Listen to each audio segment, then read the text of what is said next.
Everyone, so andito tayo ngayon sa Mana Homes. Then we will give you an update about the inventory.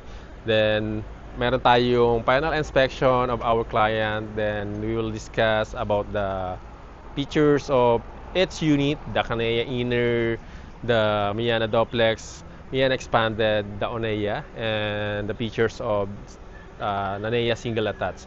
So yun po yung mga inventory natin inside the Hamana Homes, and limited inventory na lang din tayo at marami tayo mga ready for occupancy units na sa mga gustong mag-avail or gusto nang makalipat within 3 to 4 months. We have our ready to move in unit. So just contact me at my number 0966 8777 435 and look for Engineer Roel Visperas. See you at Hamana Homes.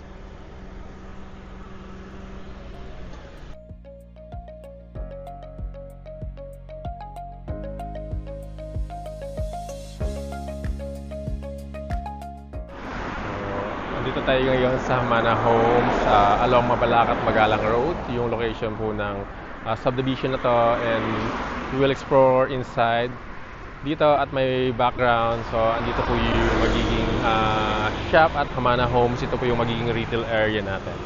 So soon it will be operate. Then pasukin natin. So we have our wide 16 meters wide spine road here. So dalawa po yung spine road natin, isa dito at saka isa sa kabila. And akarin lang natin to. Walking from the National Road to our main gate is only 100 meters distance, and going to inside hanggang dun sa dulo nasa 3 minutes to 5 minutes walk lang tayo. Ito po yung magiging ano natin, retail strip natin or magiging commercial establishment dito sa vacant lot na to. So this is a 1 hectare development ang gagawin dito sa area na to. And ito na po yung pinaka gate natin for the Hamana Homes. Dito tayo ngayon sa house turnover final inspection. Ito is a second inspection na namin to dahil we have a punch list nung first na nag-inspect kami dito, and ipapakita ko sa inyo kung ano yung mga usual na punch list natin dito sa Hamana Homes. And tara tignan natin para at least maging aware tayo with regards sa inspection natin ng houses and lot natin dito sa Hamana. So let's check the one. So I have a list of punch list here. So ito yung nagiging ano ko siya, listahan ko for the punch listing. So unit owner and yung turnover team, so with the sign, and ngayon ipa-final check na namin. Mostly ang ano namin dito is more on the sliding doors, mga lock. So minimal lang naman yung mga punch list natin dito na encounter namin, and ito yung isa na naging problema namin is itong lock, hindi siya nagpipit. So ano siya, pero naglalak siya dito, but here is not fit. Kumbaga ito yung in-adjust nila para fit okay siya. So ngayon pwede na natin ilak. So kahit na hilain na natin yan, pwede na siya. And the other thing na inaano namin is itong sliding door lock set niya. So I'm going to see Mano i-repair yung sliding door lock. Ito yung mga ano namin. And actually ito kasi yung mga nasisira. That's why nag-replace na sila ng lock set. And we'll check the other punch list doon sa taas. So very minimal naman yung natin punch list natin dito. Kaya ito rin yung owning. So yung lock set bago na to. So pwede siya. Dati kasi itong ano to, naputol. So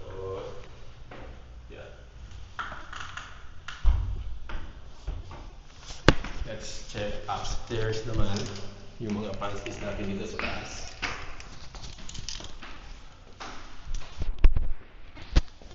So, I have a pantries dito. Mostly talaga sa lock set ako tumitingin dun sa ano. Dahil kailangan natin i-secure na bago natin tirahan, wala muna tayong papalitan. So, everything makita natin. So, ito na yan.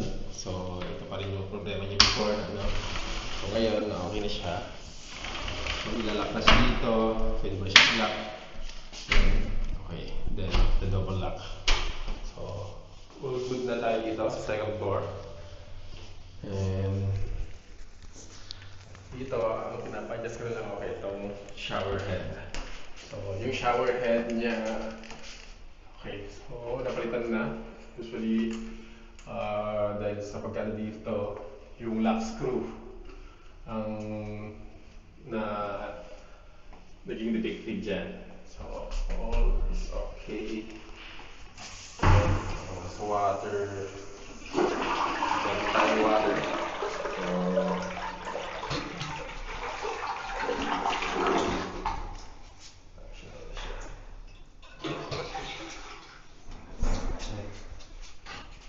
Water test.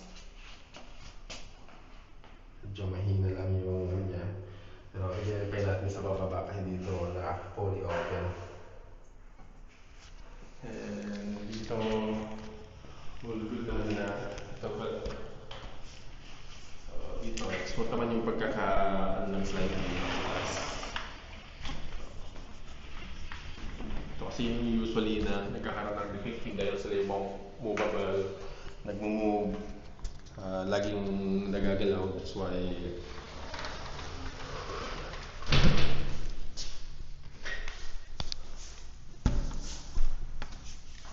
okay, all good. Si client pala isa OFW, that's why we are the one to represent the final inspection.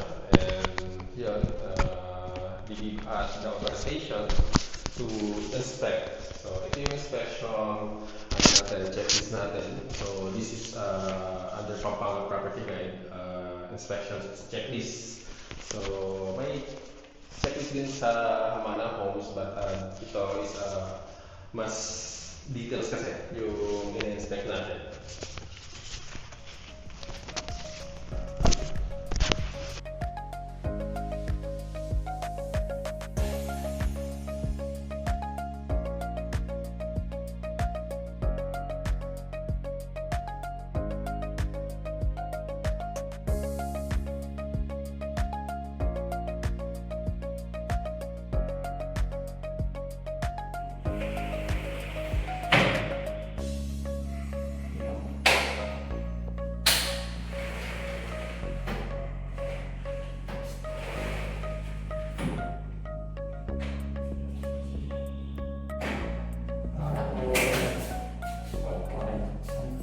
Ito, hindi siya smooth to yung pagkakalagay niya. Ikaw sumasaya lang siya. Yung kailangan mo siya medyo wala siya kasi wala lang.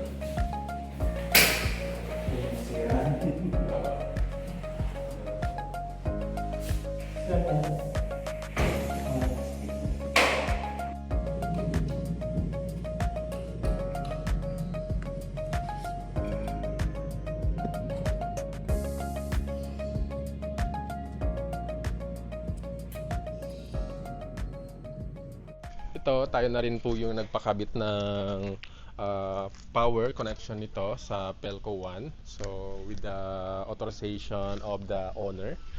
Then, let's check. So, meron na siyang connected na siya. May sarili na siyang metro. And, titesting natin kasi yung in front of natin, wall lamp natin, iilaw yan once na tinurn on ko tong breaker na to. So, let's check if have a power. So, ito yung pinaka main breaker natin. Once na nag-turn on yan, so ito na po. So, we have already lighting here. So, na siya, connected na siya and to the electricity. So,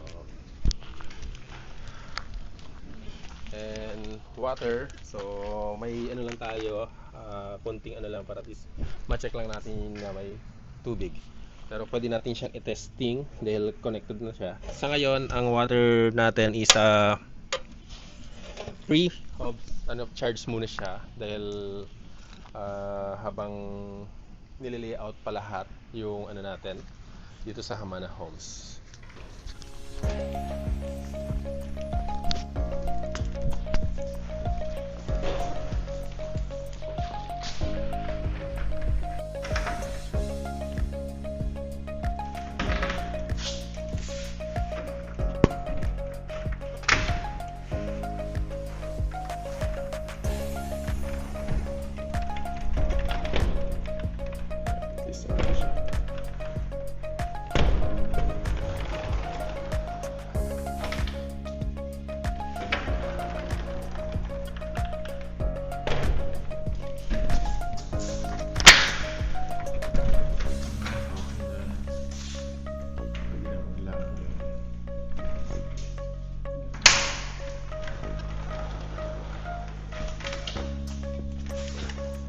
Linis lang yan.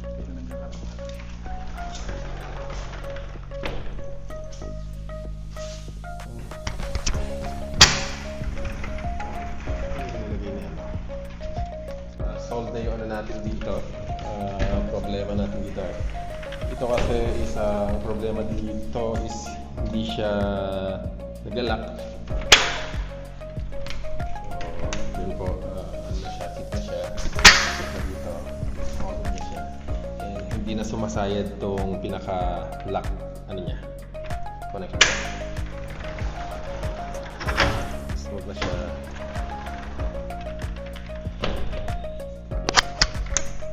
Yan, okay na siya. Washer. Ito, minimal lang yung ano natin.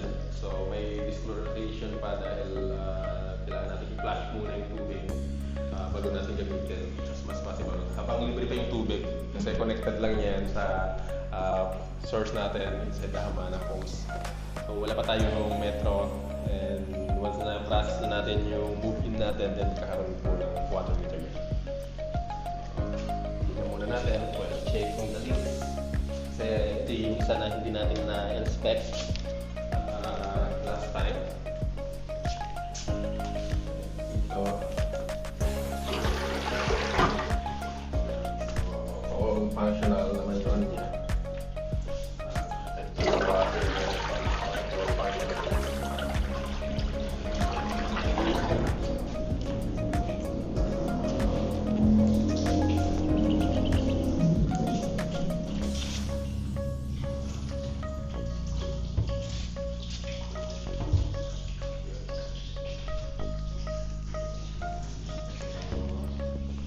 Okay naman na lahat, sir, yung ano, pass natin last time.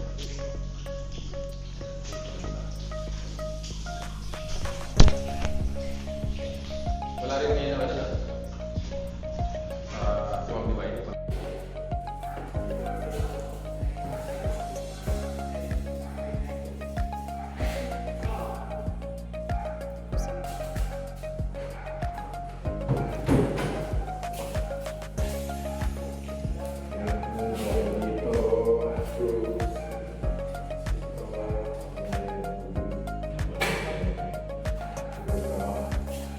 Turn off lang natin itong mga electric controllers natin. Sure, wala natin ng shoe.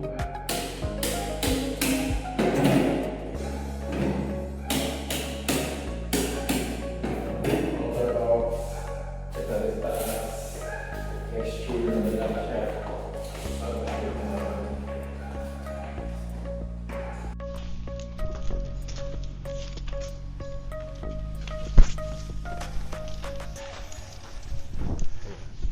So, okay na lahat yung funds listing natin. So, let's go back to turnover office with Sir Engineer John Paul. So, tara.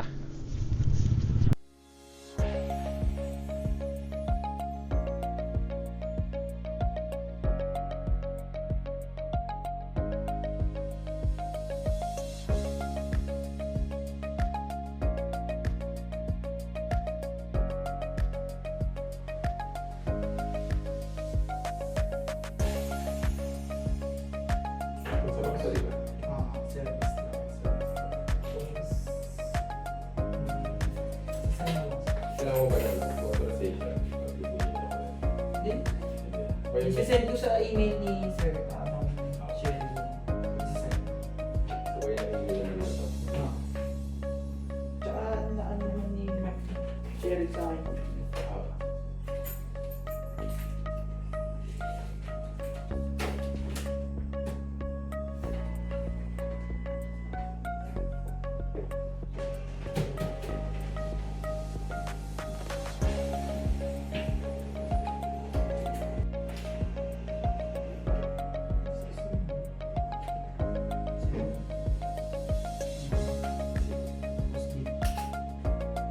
Share it lang sa akin.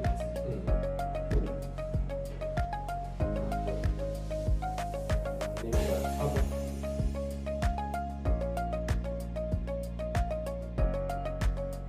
Isang copy mo. Sasend mo yun. 626. Pero kung may makita mo siya after niya mag-visit ulit sa or before siya pwede niya naman RF natin.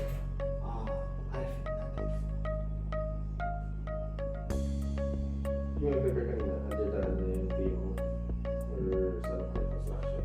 Sino sir yung nag-define? Hindi construction.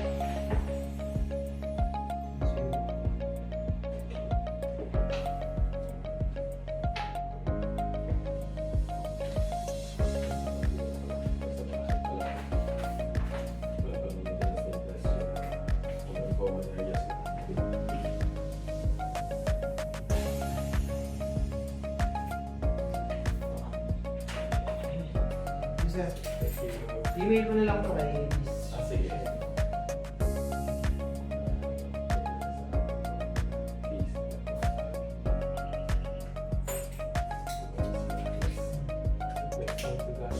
Next month nga daw sa atin.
Okay, let's check our Kanaya inner here at Hamana Homes Magalang.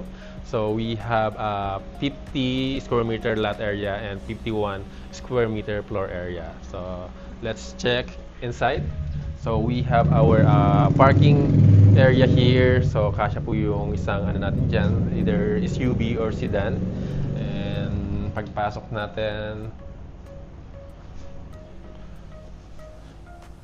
so this is our living area and our dining area here and the kitchen sink area. So ito po yung setup natin inside the Kanaya inner. And we have also our powder room here. So meron siyang powder room.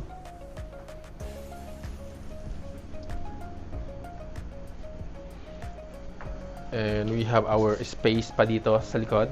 So actually ito, pwede pa natin gawing ano dito, kitchen area natin. Dirty kitchen. Then our laundry area is here. So dito yung magiging laundry area natin with the provision of the faucet and the outlet. And pwede natin tong ipa-cover yung sa taas niya para at least pwede nating ma-occupy yung back service niya. Then let's go upstairs.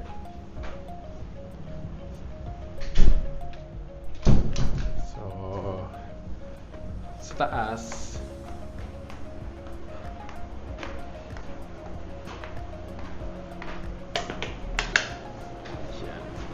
so we have 3 bedroom here, so we can do convert ito is convertible into bedroom, or if you want a study room, or sa mga ano natin, virtual assistant natin, pwede natin gawing office space ito.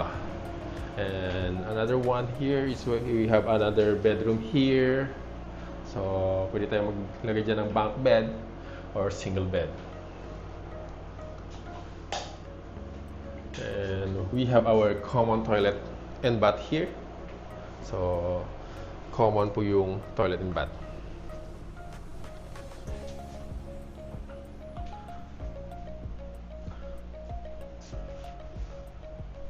Then, this is our master bedroom. So, ito yung master bedroom natin. Meron tayong wide window glass here na pwede nating ma-oversee outside.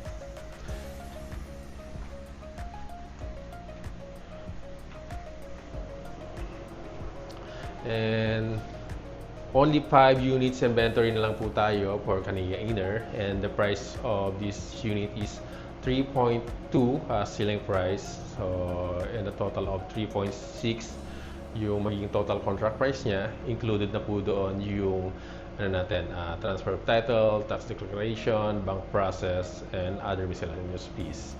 So, ganun po yung magiging process natin. And we have pre-selling units. So 12 months po yung magiging ano natin, process natin. After the 12 months and bank loan takeout na tayo, we can proceed to the turnover or yung move-in natin dito sa Hamana Homes.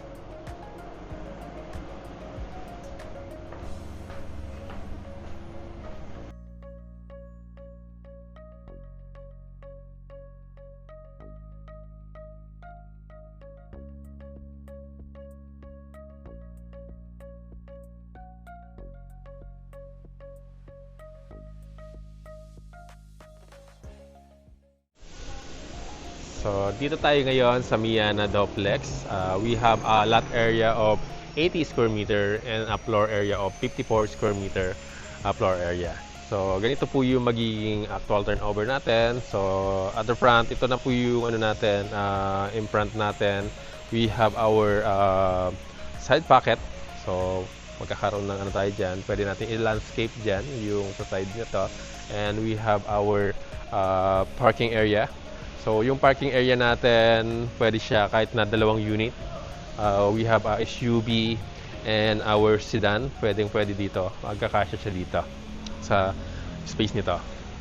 And tara, pasukin natin yung loob ng Miana Duplex.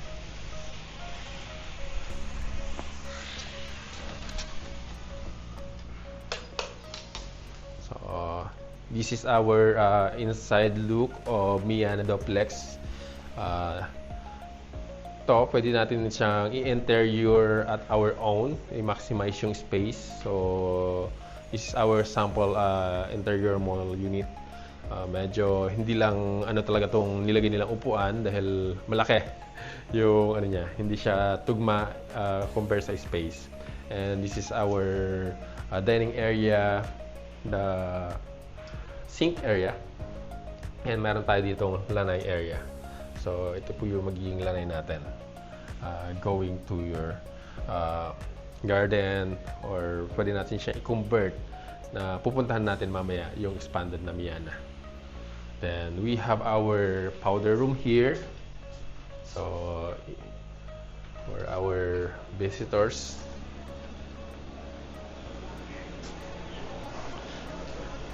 And we have our service area here. So, pwede tayo maglagay ng ano dito. Ilagay natin yung dirty kitchen natin dito and our laundry area at the back of this door. So, pwede tayong mag-laundry area dito. So, provision by the faucet and the outlet.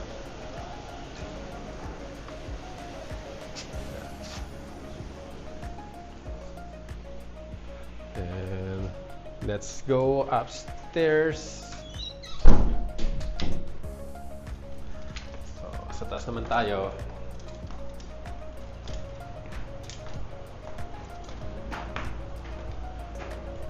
At the upstairs, we have a 3-bedroom. So, with the partition. So, we have our bedroom number 1.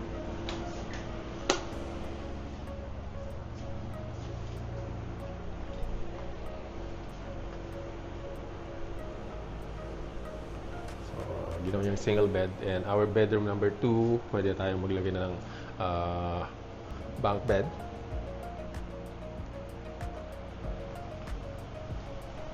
Then,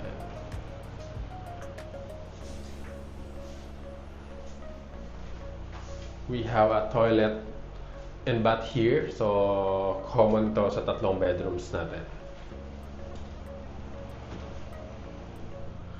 And our master bedroom. So, dito sa master bedroom natin, ito yung meron siyang sariling balcony. So, this is our access to the balcony area.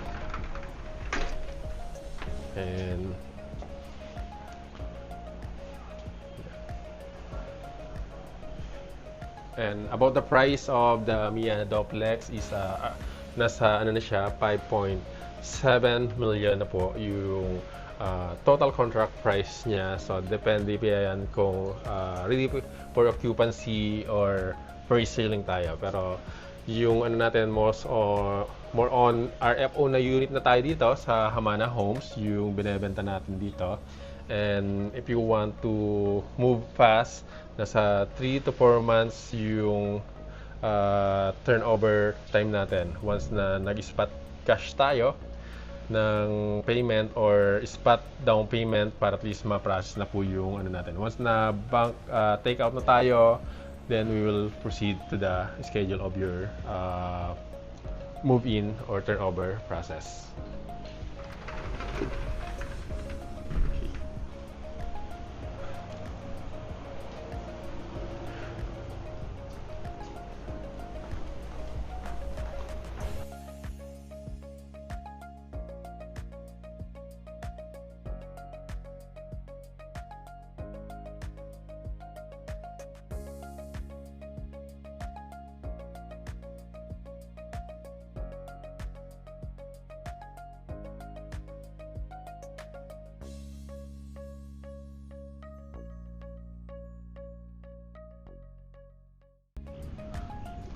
So, let's do check also the Miana Expanded dito sa Hamana Homes.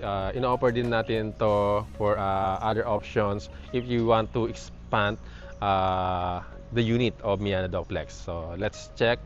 So, ito yung magiging ano natin, turnover. So, we have other ano pa dito. Magkakaroon pa tayo ng pocket garden. So, ito model house lang to. It's command overrated yung ano niya, frontage, but in the actual turnover, so let's do check yung mga ano ko, video ko inside. Hanggang dito siya yung usual na ano natin, frontage ng Miana Duplex. And dito magkakaroon siya ng parking area. So isa na lang yung magiging parking space natin dito in front dahil nilagyan na natin siya ng bedroom. And upon entering, so let's go. So let's do entering here. Pagdating natin dito sa loob, magiging maaliwalas na siya tignan dahil lumuwag, nawala yung existing dito na kitchen sink area natin. Bali nag-offset siya going back.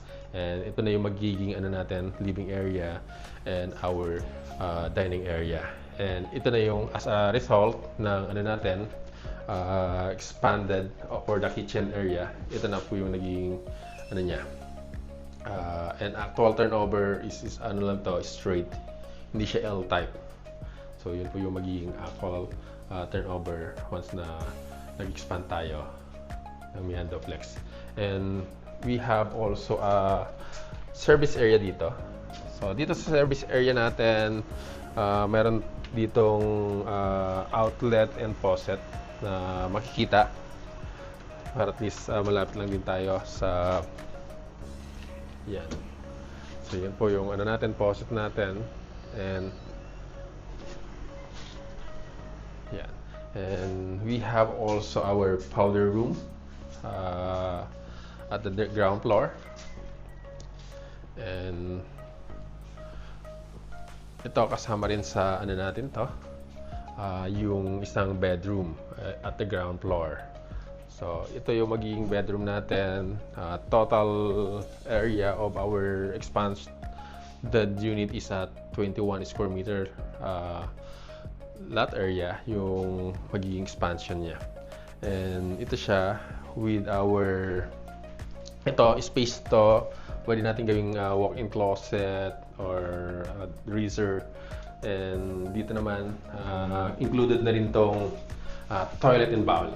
So with the accessories included po siya pagka nag-avail tayo ng expanded unit. So how much is the cost for the expanded unit? So from the selling price, so for example, our selling price today, current price is 5.7, and we will add 770,000 pesos only for this kind of expansion ng Miana Duplex. Then we'll do check upstairs.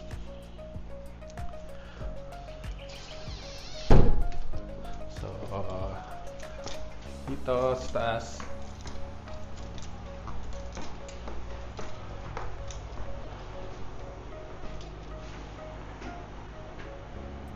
so we have 3 bedroom here at the upstairs. So our bedroom number 1, yan po is kung paano yung setup niya. And our bedroom number 2 is here.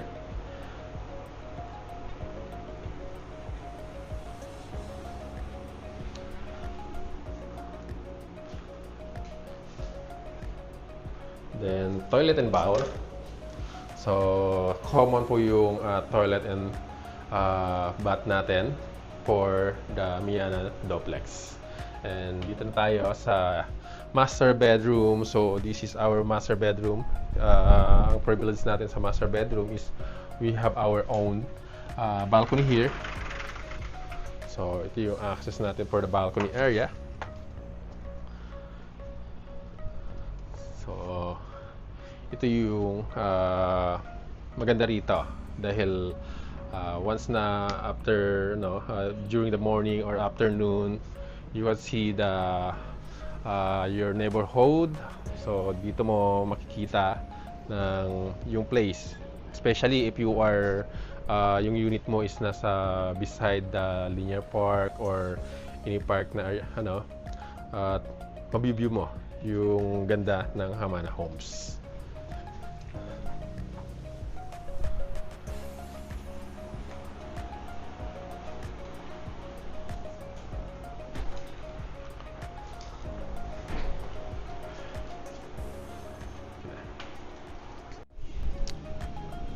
So we have also a Onea Duplex here at Hamana Home. So yung pagkakaiba ng Onea versus the Nanea Single Attached is si Onea is nakadikit siya sa other Miana Duplex natin.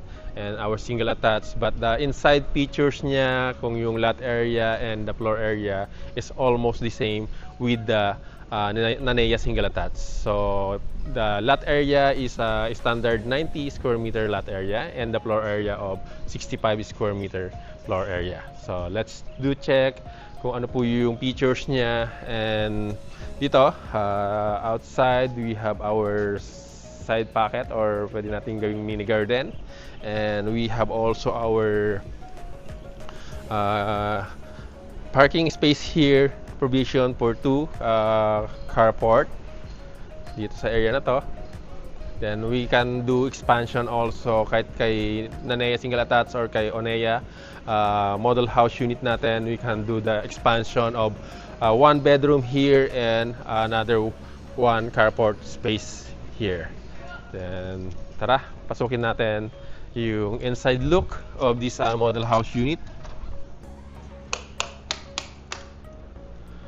So this is looks of our spacious Nanea single attached.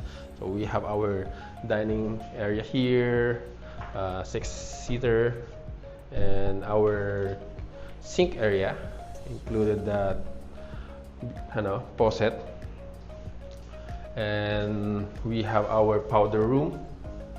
So we have a powder room here for our visitors.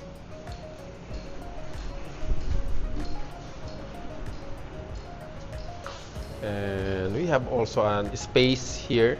So pwede natin siyang expand yung kitchen natin dito. Magkaroon tayo ng dirty kitchen here.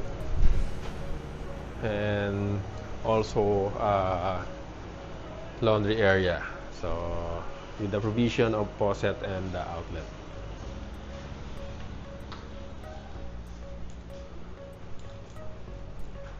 So let's check upstairs.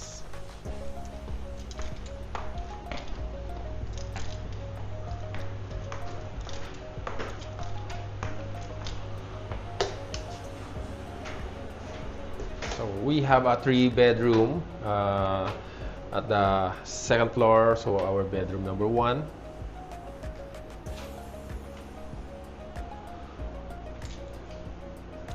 Our toilet and bath for the 2nd floor. This is a common toilet for bedroom 1 and 2. And our bedroom number 2 here.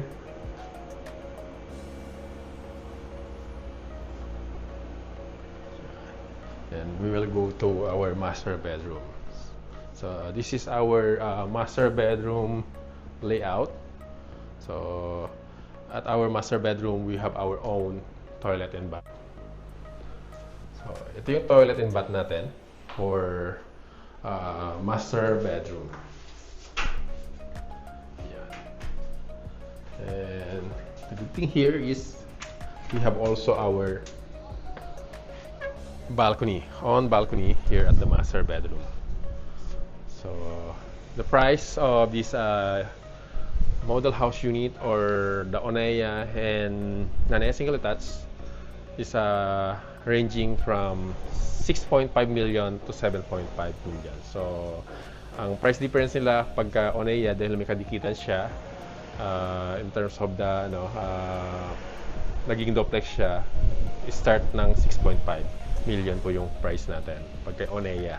And if you want the single attached Nanea, the stand alone, so wala siyang kadikitan, so the price is 7.5 million. And we have only limited inventory for our Nanea single attached and Onea unit here at phase 1 and phase 2. So pagka nag-open na tayo sa phase 3, magiging iba na po yung pricing nila dahil sila na po yung nasa prime location and mostly near amenities and main entrance of the subdivision.